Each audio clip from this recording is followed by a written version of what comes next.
જી વિનોદભાઈ, મકર સંક્રાંતિના પર્વની સૌને મારી હૃદયપૂર્વકની શુભકામના શુભેચ્છા પાઠવું છું।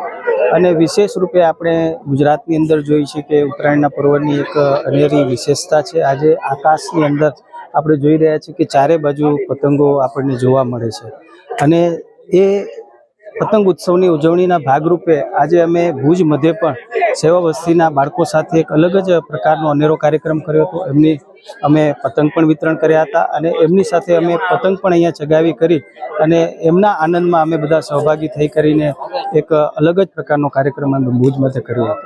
ખાસ કરીને વિનોદભાઈ, બાળકોમાં કેવો આ બાળકોના ફેસ ઉપર જોયું કે એક આનંદ છે, ઉત્સાહ છે।